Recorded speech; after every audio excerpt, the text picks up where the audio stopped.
Ruto's big test to fix economy lying in ruins is a splash today in the Standard. Also pays strike looms in public service. And you can see right now the editorial cartoon there, salaries, reasons, excuses, and stories, where we have that looming crisis from the public service because of the ongoing cash crunch. We have also the counties which is also facing the same fate as far as the funds are concerned. Most of them have not been paid. There is no also that monies from the exchequer to facilitate functioning of the counties. Holy God this morning with Senator Kongo Mogeni, who is a senator of Nyamira, also Senior Council. We do have with us as well Nderitu Muredi, who is the immediate former governor of Laikipia, an economist as well, and also CAS Isaac Moura, who is a CAS in the office of the Prime Cabinet Secretary. Also, we were to be joined by Farah Malim, who is not feeling very well this morning, so he's not really with us. But we continue with the question of the economy. This is what we're actually centering on.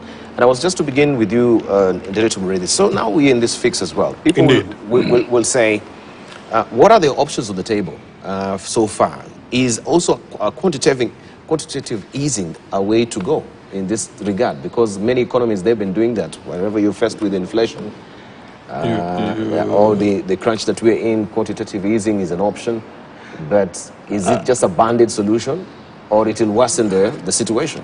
I think it will worsen the situation. You know, quantitative easing, invented by the American Central Bank, Fed, is basically about printing money. That option is not quite available for Kenya because our shilling is of course nowhere as strong as the dollar. At 133 is the lowest in history. It's as a matter of fact, that is one of the other failings of this current administration, is what is happening with the currency. Quantitative easing is not really an option for Kenya, but there are options on the table. First and foremost, why is government increasing interest rates? And government, I'm sure, will tell you they are doing so in order to control inflation, in order to control the cost of living. Because there is a notion in economics that inflation is too much money chasing too few goods. So if you make money more expensive, Kenyans will borrow less, you control inflation. Government needs to vacate from that. There are many other things government can do to ease the cost of living that do not require the pain of increasing interest rates, because increasing interest rates means that they go in deeper into the crisis because their own cost of borrowing goes up. What are those other things? Take for instance the hike in electricity tariffs. Yes.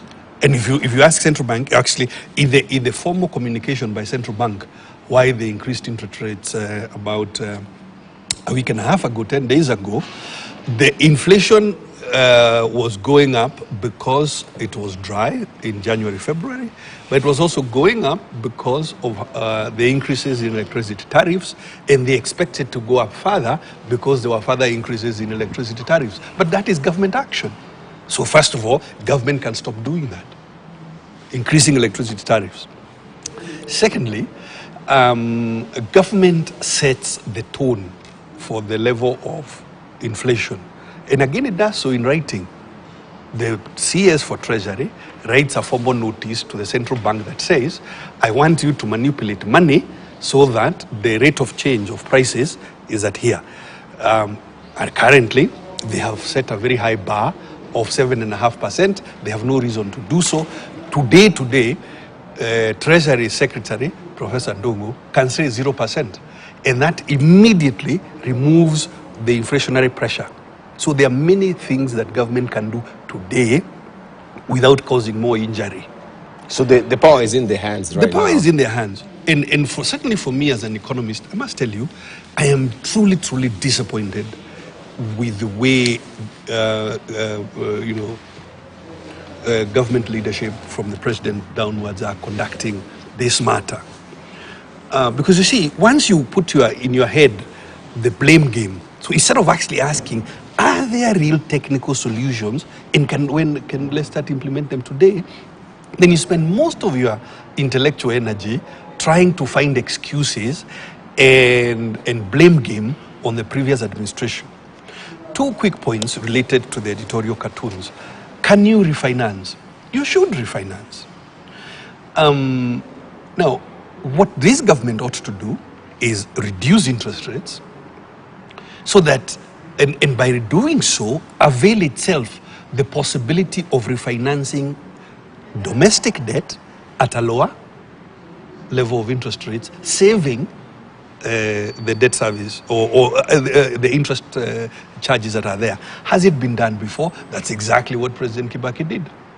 By bringing down interest rates, he was able to refinance the debt he inherited, as well as the little that he did borrow it at a much lower cost. That option is available to government today. Now, the one thing, of course, that I absolutely agree with Senator Mwaura is that this thing is about the economy. The political contestation today, the reason Kenyans are out on the street is by and large about the economy. There are other couple of other questions, but by and large is about cost of living and why government seems unwilling. And I say unwilling because the 2-3 measures I've mentioned here right now, that first of all, stop hiking electricity prices because they go right into the inflation equation. Secondly, dial down to lower interest rates. Those, thirdly, remove the high inflation expectation that you yourself have created. Those 3 measures are available to government in an instant. But because they are not taking them as an observer, as a citizen, and I disagree with Senator Mwaura that they are settling down. I mean, look, the Prime Cabinet Secretary with whom he is serving was a Minister of Government in 1990. I don't know what you were doing in 1990, Dibal, or even Senator Mwaura. I suspect we were probably somewhere, either in primary school or someplace. So, the Prime Cabinet Secretary cannot say he's trying to settle. He has been in the heart of government. He was Minister for Finance, I don't know, in 1992. I don't know what Mwaura was doing then. The President himself went into Bunge in 1997. 1997. That is nearly 30 years ago. They cannot say that they are trying to settle, they are trying to run the ropes. Their economic advisors, my wonderful friend Dr. Thuge was PS Treasury for throughout Uhuru years. Before that, he was the director of fiscal and monetary policy throughout Kibaki years. These are not new people. They cannot, I mean, to say that honestly is to insult the intelligence of Kenyans. So they don't need any induction? They don't need any induction. They know every nook and cranny of government. They know this thing like the back of their hands. The real question comes to what Senator Mwaura, perhaps, and because we are good buddies with Senator, let out of the bag when he says, excuse me, he wonders about the political cost of these decisions, and could it be that Derito Moreidi was not re-elected in Laikipia because he retrenched people in order to bring down the wage bill in Laikipia? And I think that's actually where it is. This team does not have the courage to do the things that are required to be done. He went further to say that, Kibaki, as a matter of fact, did get a bit unpopular because of the economic measures that he took. And that it was long after Kibaki had left the scene that Kenyans then were appreciating. But that is the courage, Senator Mwaura, that is the courage required of leadership. And if your team doesn't have that courage, they should get out of pretense and let a team that has courage to do the things that are necessary. But I agree completely with Mwaura. This thing is about the economy. This thing is about getting us into production.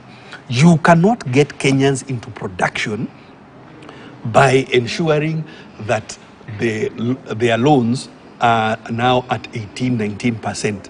Which business, Dibal, are you going to do when you're paying 18, 19, 20% interest rates?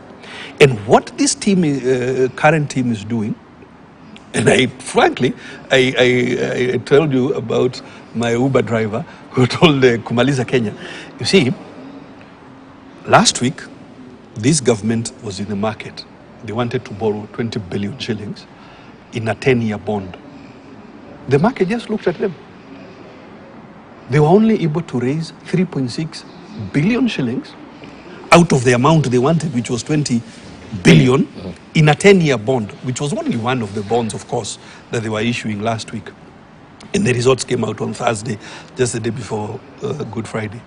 They only got 3.6 billion, and they had to pay 14.4% interest rates. That's what they had to pay. Now, what is the market saying to this government? The market saying, first of all, we don't believe your plans that you are saying here. So we are not willing to lend you long term. And when we lend you, there is a major premium for you to pay. That is how low we have sunk. Because, again, if you look at the central bank surveys of CEOs, the central bank survey of market sentiment, business confidence is at an all-time low. Business leaders, CEOs of companies, do not believe in what Mwaura's team is saying. And the economy runs on confidence. So they have, and I suspect this is why they agreed to bipartisan talks.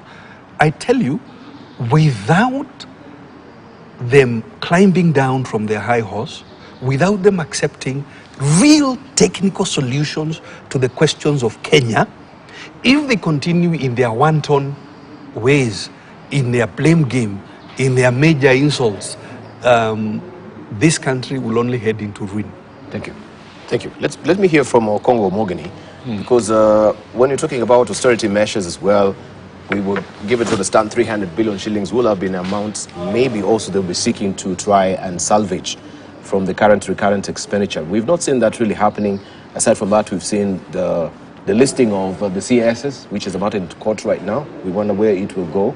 We're still eagerly waiting. But you see, even listening to just what Governor Nderitu is saying regarding that, the seeking of still bonds from the market, the sentiments that also is not really glowy for the country as it is. The business confidence from the community as well has really sunk low. I don't know, from your own assessment, what will be the amicable solution, especially right now that you're seeking to talk, you as parliamentarians today. This will be a very big debate in Parliament. I don't know what Senate also will be putting on the table. Yeah, first I think listening to Mwaura,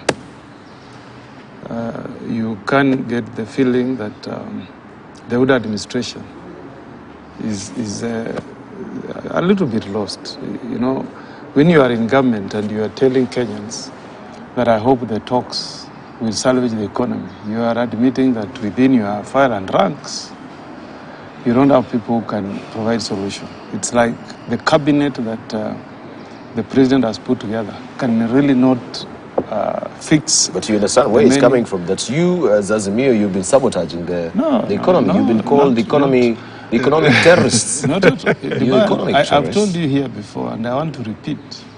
Even yesterday, there was a massive demonstration in Israel. So these are just lame excuses. That's a right that is enshrined in Article 37 of the Constitution. If you Google, you will see many video clips where none other than the president himself, President William Ruto, was defending the right of Kenyans to go out and demonstrate before he became head of state. So those lame excuses, we are tired of that song. Tell us something else. The reality is that maybe when Mwaura meets the president next, because I'm told he's now part of cabinet, this huge cabinet of over 100, you should tell the president to read. There's a very good book called A Team of Rivals that was written after the presidency of Abraham Lincoln. And you know, Abraham Lincoln went for brains, people could help him fix the economy. You know, listening to people like Nderetu Muraibi here, Ruto should rethink his cabinet and pick people who can start giving him immediate solutions. Not these government of excuses where you hear every day people are giving you excuses. Let him, my advice to him would be, forget about wanting to be a populist president. Forget about pleasing people who may have supported you during elections. Pick a cabinet that can bring independent thinkers to the table and people can provide credible solutions on how we can fix our many problems, including how we can fix our economy. Dibal, if you want to be a populist president, you will not move this country forward. And I think that's where our first problem begins. You cannot talk about austerity measures, what you have mentioned to me, when if you talk to cabinet, people are overspent. Just to replace furniture, I'm told some CSOs have even created dining rooms in their offices, something that has never happened in the history of this country. I think, Mheshimiwa, you have served as an assistant minister. Mm-hmm. When you are telling the country that we have no money, you want austerity measures, and you are spending 500 million shillings to refurbish an office. Look at the many new vehicles that have been ordered for new office holders. Look at, you know, when you cost 50 cabinet administrative secretaries, what is the cost for each? It's not less than 50 million for each, you know. And I mean, these things come with a cost. You must, when you are a president, you must have a financial plan. You must look at what is available for you to spend and plan within what is available to you. Dibal, you don't have to pick. If you want to pick cabinet administrative secretaries, pick a number that is reasonable. If you go for 23, look at the best of your friends if you want to reward them. And then mix. Pick your friends and also mix people who can add value to your cabinet.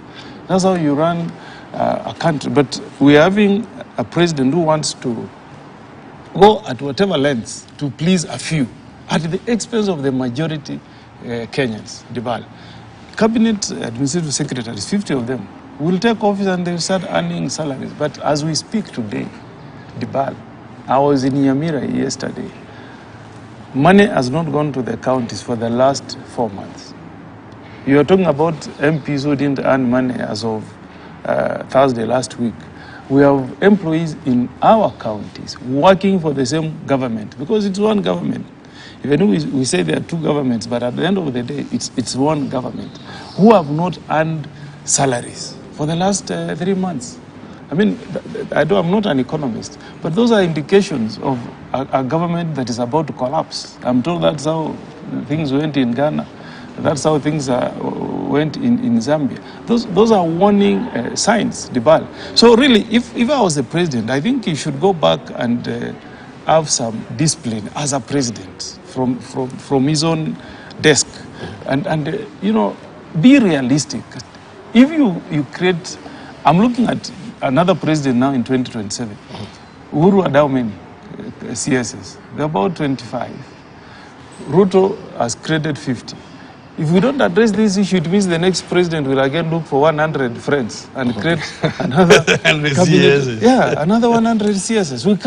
You cannot run a country like that, Dibal. I'm sure even governors who take office have friends who support them, but they operate within some parameters because, you know, this is the budget that is available for me to spend. So when I look at what's happening in this country, these are either self-induced problems, self-inflicted pain, because you want to create offices to please a few at the expense of many Kenyans. I think what we need to do, Dibal, first of all, any government that wants to have a vibrant economy must be ready to spend. You know, when you are sending money to counties, there should be people who are doing businesses there. So that these youths you have mentioned who are unemployed, the 3 point blah something, you know, if we have vibrant businesses at the counties, these guys will be absorbed. If you go to Europe or in America, people don't go to school just to go and work for government.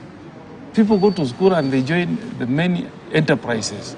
Many new industries that come up, many new business enterprises, many hotels that come up, and people get absorbed into the job market. But if you go to counties and you find, people who have done business with counties, wait for more than 2 years to be paid. And this is a person who is trading with government, who should be the biggest spender in any economy. If you are doing that, then it means the economy is stalling. Because if people are doing business, people are being paid, then you generate more revenue. Because that money is revolving around the economy of a country. Because it's not salaries. I wish my friend Mwaura well. It's fine to create these offices and employ people. But if you look at the larger picture, really, money that is circulating is what makes the economy to keep going. So going back to the Senate level, I think as we have a lot of trust and faith in the process that has been put forth, I believe that the team of 7, if we have goodwill from our principals, and our principals here, I mean His Excellency the President and his Deputy, Rigathi Gachagua. From our side, I think Azimio, our principal, Raila Odinga, together with Mother Karua and Kalonzo, they have made a clear communication to us, and we know the parameters, and there is a very vibrant team that has been put in place to go and negotiate. If these two can come up with an open mind and allow us to look on how we fix the problems facing this country, beginning with the economy, number one, because it's not about telling us we go and pass a law on IBC. That's a small thing. The first thing, Dibal, speaking as a leader now, who represents people from the great county of Nyamira, the first thing is how to fix the economy, bring down the cost of living, that UNGA, and if you Google there, you can get the clips of the promises that were made by President William Ruto. Mwaura is misleading us when he is painting that picture that was media creation. You also, he said in Kiswahili, ni kuweka Biblia chini, unga shilingi ngapi? 100. Serikali yangu itakuwa ya mama mboga. Serikali yangu itakuwa ya boda boda. He said it, he will fix the problem of unemployment in this country. Those were promises. And you know that these guys you call hustlers, when you tell them something, they believe. They trust what you are saying. They know when President Ruto takes office, kila kitu itarudi chini. But immediately he put the Bible down. What happened? Akasahau hiyo maneno. Kila kitu ilienda juu. The bodabodas will tell you the moment he put the Bible down, fuel prices went up. The moment he put the Bible down, price of unga went up. The moment he put the Bible down, the price of sugar went up. And this is hitting the common man. Down there. And these are the majority of voters. The ballot be cheated that we are the majority of voters here. The guys who appear on this show, we are the minority. The majority are in the countryside. And anybody taking leadership, those are the guys who are looking forward to a government that takes over to solve their problems. Thank you. Even issues of health care, it's a big problem. Right. At the counties. Let me come to Mwaura and ask him, because we thought also the eye-popping figure that we had from the Hustler Fund, that's in a way will have been stimulating the economy. Are the hustlers themselves feeling the effect of the Hustler Fund? Because if you're talking about a cash crunch, we thought there will be a bit of money also in circulation when the Hustler Fund was an open kitty for the hustlers. Yes, indeed. I think that has happened, and it has also been a very good catalyst to other lenders. You even saw Equity Bank saying that they are availing another 200 billion to this bottom of the pyramid would-be lenders. So I believe very strongly, because I've heard individual stories of people who have been able even to double their capital, their stock, out of borrowing these little amounts of money that may not make sense to the middle income earners, because it is a pocket change. So that, for me, I think is very, very important. And I also want to say, Debal, the work of the opposition is to bring down a government. So do not also join in that bandwagon, because that is exactly what they are supposed to do, is to make sure that they paint they cast the government of the day in bad light. And yet, at the same time, there are a lot of good things that are happening in this government that are actually aimed at ensuring that we move the country forward. And I don't think I can agree with Governor Nderito when he says that if you take the sum total of all of the advices around the economy, that they are all making the wrong kind of decisions. He has his own opinion of what needs to be done to the economy. And I believe very strongly so that whatever, measures that have been made or that have been undertaken by this administration to forestall whatever, grave outcomes, then there is a reason to it. There is really a reason to it that has actually been happening. But I think also there is also a question of increasing or exacerbating what is actually happening. For example, when you say that because of, I don't know whether people know this, but there are no offices for many government officials. That's the truth. People are even operating in corridors. That's the truth. So it's not that there is so much in there. Like even you find some ministries, PS is sitting here, another one in another different building. That never used to happen before. It happened under the handshake government. But is it a reality that we have a bloated government? Maybe the reality is we should try and audit all these offices so that we may trim down the wage bill. There's a huge group of people that are supposed to retire in the next couple of years. But at the same time, when you talk about bloated, now look, we had junior secondary school. We had to employ about 35,000 teachers. And that was a felt need. So in terms of rationalization and resizing, possibly maybe there's a case for it, but it doesn't necessarily mean that currently that some of those resources are adequately catered for. When you talk about buying of vehicles, like in the cartoon that is still on the screen there, but government nowadays is leasing vehicles, it's not really buying them. But then sometimes when you look at headlines, they have to tell a story. I have seen a headline here, I don't know where I saw it, in the Business Daily, telling us how much money the former Mangina Kenyatta is earning per month, I saw it there. So basically, I mean, let's also not try to exacerbate a situation just because we want to resolve an issue. I don't think, for example, by overstating that because you have 50 CASs, that is now why the cost of living is going up. I mean, it's an oxymoron. I mean, I find that to be very... But the reason they have such headlines is the fact that, you have that amount that you are talking about, 679,800 per month. In a time when the economy is really constrained, we see people who are also, maybe faring well. They're getting increase in salary. We have civil servants also, their packs are being increased. So we wonder then, you're talking about austerity measures with the economy and the current state of play where there's no money. But where is the money coming for the civil servants, packs? Where is the money coming for, also the First Lady's money being increased? These are questions, and that's why I think for me, first and foremost, yes, there's agency in what you're saying. But also, let's not be sensational just because we want to prove a point. Because the salary of a former First Lady has not existed just under the UDA administration. It has always been there in other previous administrations. Since the last time she stopped being a head of, like the First Lady, she's always been paid whatever amount of money that was subsisting that time. So I think just to bring it to the fore, to prove a point is actually not very quick. And also, let us also disabuse the notion. Uhuru Kenyatta had 37 CASs, not 26. He had 37 of them. He started appointed 20, then he kept on increasing them up to 37. So for President Ruto to have 50, the understanding was that there should be one, basically a CAS is like a state minister. So there's a cabinet minister, every state department should have at least one person who will be assisting in terms of the duties together with the principal secretary. And I believe that eventually maybe there is importance to have a CAS law that clearly delineates the work of an assistant minister because that's the role of, that's the level of that person, so that they can be able to do so, to do their work increasingly well, and so that they can also disperse this kind of thing. But there's a challenge that comes with the administration, and I think that is something we need to address as a country as well. Because you see, now every new administration has also to come up with new ways of trying to make their government work.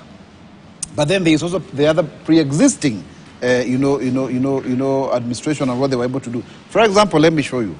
President Uhuru Kenyatta, I don't know if it was out of malice or what, but just before he left, he had appointed about 20-something new ambassadors. And then now, possibly they'll have to be recalled because they were appointed, I think, in July before he left power. So you can see that kind of thing in terms of like now that is what was existing that time and what was existing this time around. To imagine that that the problem of our economy will be solved through a bipartisan talks, I doubt. I honestly doubt. I honestly doubt. That is something that can be canvassed on the floor of Parliament through the finance bills, through the revenue-raising measures, through the BPS and things like those that are already within the purview of Parliament.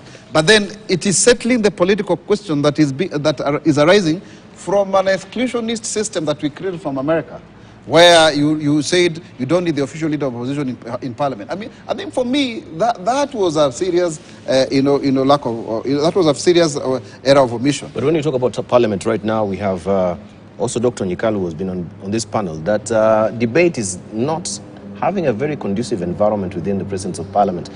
When an issue is raised, you find someone saying, "Oh, can you raise a question?" So he's not given any ample time to debate and thrash out matters in Parliament as well. So if you have the numerical strength, then how do you think any notion that is brought to the floor of the House will see the light of day, no matter how objective it is, because you are seeing it from, the UDS tinted glasses? I think the issue of quality of debate generally in terms of Parliament is really a problem of our parliamentary architecture. Because the National Assembly should be the lower house, ideally, so that then you can exercise caprice, so that people can actually, it's like a beginner's house. Now, because of this, of glorifying of the seat of a member of the National Assembly, and we must accept that is a problem. Those who are the crafters of the Constitution made the Senate to have lesser power. But you see, having had the privilege of being in both houses, Senate should be the upper house. It is a smaller number. People have longer time to debate, and it should be a graduated house where you go there after spending time, But now you have 349 members of Parliament, and then there was like a mark timing of sorts that the longer you stay in the Parliament, the more you rise politically. But it's no longer the case. We have people who are now becoming MP, senator, and then they are governor, like Sakaja, like my friend Kangata. So it's no longer the matrix to rise to national, stardom. It's no longer the case. But still, you have this preoccupation that the National Assembly is the in thing, is the real house. But the debate cannot happen there. You are only given 3 minutes to speak. So it's not even a question of saying putting the question, which is very popular even when I was there. It's also a question of the numbers. And I think it's just because I have seen it now, I think in 2 elections, this will be the 3rd one. Every time after we have done elections, there is this pull and push. Even last time, NASA could not get into the House. There was resist Parliament. We would debate from the Jubilee side alone until the handshake happened. So it is normal. It's becoming, like normal walkouts and what have you. But maybe after a year or so, people settle, and then your debate can continue. But the quality of debate, it has also got to do with the numbers. It has also got to do with the people who get elected, the BAL. It's not just a question of the matter at hand. It's also who are the Kenyans taking to Parliament and for what reason. Like from where I come in central Kenya, I think people have affinity for businessmen and the people who are entrepreneurs, people who, can show that, because that is the culture. In terms of but people, good debaters really take time also to develop. A legislator who comes in today will not be the same as the one who has left Parliament. And I was very surprised because in this last election, 55% of legislators were re-elected. I think because both sides wanted to have a good foundation for the contest in a transitional, situation. But then usually the attrition is higher. However, be that as it may, even if you are, you're out and then you're re-elected after 1 or 2 terms, like Mudavadi has been out for 10 years. You become better when you have served longer. You are more tempered and you are more able to see things more clearly. However, the context of the economy was actually framed by us. It's by UDA that framed the contest in the last general election, when Azimio was thinking that the issue was about the constitution. And that is still what they will be advancing. I want to bet that will be the end game in this whole issue, about constitutional amendments to create spaces for certain people. As our context is the economy. But then you see now, they have to shout. Which should be your shining factor right now. But you see now, we are not being given the right kind of environment to do exactly that. And that is the excuse that actually now... It's not an excuse, it's a reality. You cannot say, for example, that, because the economy had been dilapidated, it had been, plundered, pilfered, it will just rise up and become a better, in better state just because William Ruto is president. If you look at, for example, all of these media stations here, and all of your headlines, they are all about bashing the government. That's the truth, and I'll say that without No, we're telling the reality. It's not the reality. No, civil servants haven't been paid. It is aggravated. No. It is aggravated, we don't agree with it. We're just telling this. Kind of situation. We are telling the reality of the ground. Our government is up and running. It is strong. It is robust. It is ebullient. It has got what it takes.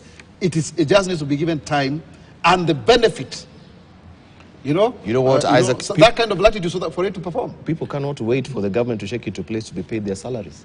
No. Yeah, and they have, yeah. So what you're saying is we wait for everything to be hoki-dory with the government, then now money will actually be showing it. I feel we should ask our colleague. Let me tell you, Deval, before Governor Muriithi comes in. We knew from the word go. I remember I was in this budget committee, and the PBO presented and said, start preparing yourself for salary delays. That I was there. That when it comes to 2023, this will be the crisis. So we foreknew that this is going to happen. But then, is there an immediate solution to it?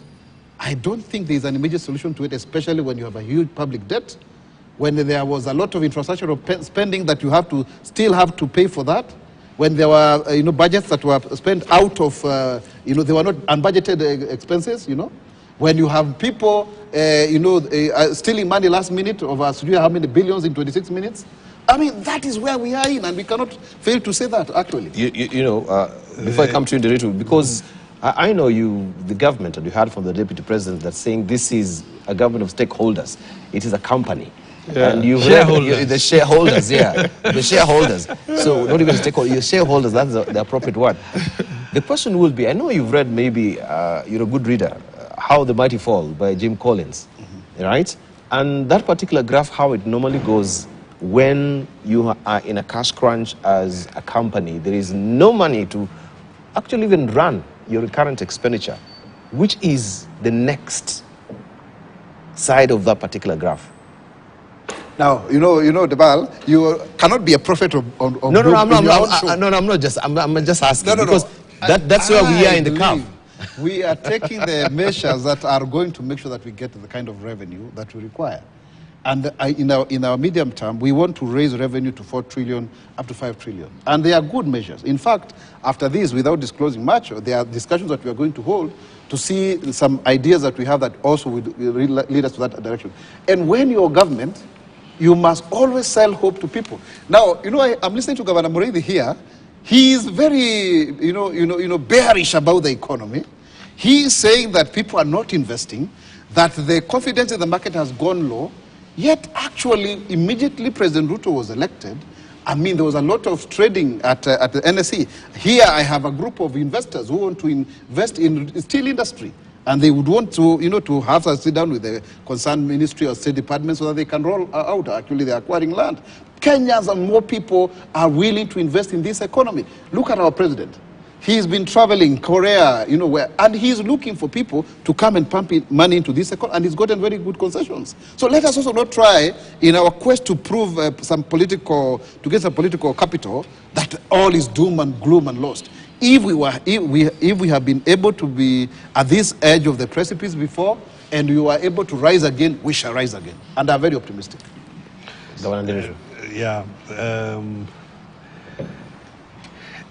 Look, the Senator Mora and the government side, this is the issue.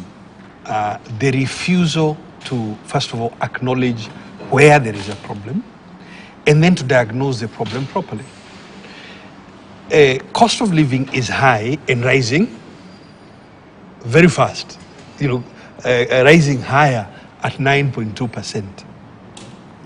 That is not Derito Moridi saying, it's not Senator saying, it's not Dibal saying, it's not Maura saying. That is the reality, that the cost of living is high.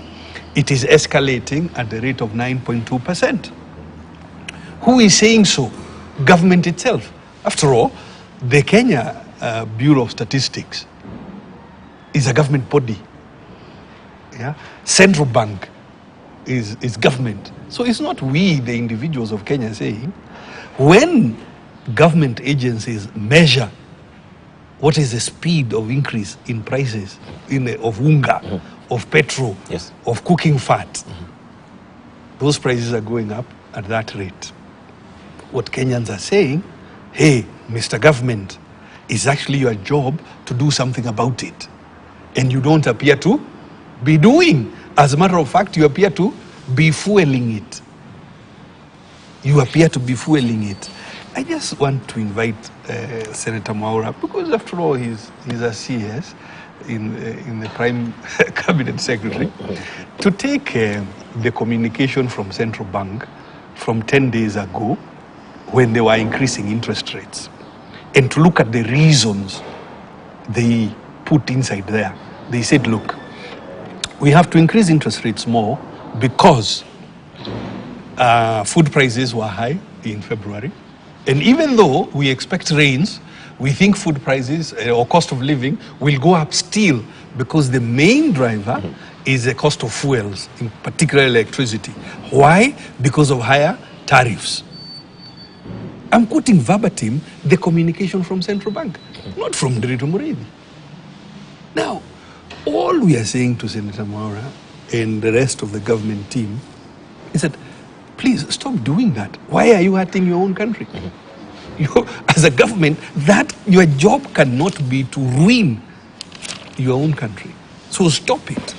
And the reason we are further asking of them, please, let's stop the excuses that, Uhuru did, Kibaki before him, Jomo Kenyatta before them, the colonialists. I mean, when will it stop, Maura? It is this government that has increased electricity tariffs. It is not, we are not talking about 5 years ago, we are talking about right now. It is this government that has increased interest rates by 4-5 percentage points. It is this government that has said to its citizens, look, we are not going to support you in the short term, we'll only give you subsidized fertilizer, and Kenyans appreciate subsidized fertilizer, but the question is, it is going to take 4, 5, 6 months for maize to grow, depending on the ecological zone. What do we do in the meantime? It is this government that has set a very high inflation expectation of 7.5%. Yet they can say 0. Why are they refusing to do it? It is this government now, that needs to explain. Kenyans have paid 1.55 trillion in taxes by the end of February. March, 1.55 trillion Kenyans have paid by way of taxes. This government, even in the domestic market, has borrowed well in excess of 900 billion. I mean, at the minimum borrowing by government has been around 25 billion per week. Okay, so where is it all going? I mean, surely Maura and the rest of the team, they cannot run away from those basic questions that must be asked of any government. And to say that newspapers are sensationalizing, I mean, it is not newspapers that said, let us create more offices for spouses. It's not newspapers that say, let us spend $1 billion on new cars. It isn't. It is government decisions that are being questioned. And so, and I tell you, I feel for Maura because he is my friend. Allow me to take a short break before we come to you, Congo Mogini. And maybe what we should be mulling over also, Maura, is the fact that we're given to understand also Kenya Bureau of Standard is trying to revive an old levy, that is the standard levy order of 1999, to actually recover 0.2%, right, from tailors, from welders, kiosks, from the hustlers. And we know this money, you said it should be interest-free, you will not be taxed. But in a very furtive way, the government also is trying to tax the hustler. We just slapped 1.5 trillion shillings from taxes. So if you go for the tailor, if you go for the welder, if you go for the juakalis to tax them, what does it portend also for the hustler? That's why they are increasing excise tax on everything. All right, we'll take a short break. We'll circle back with more. All right.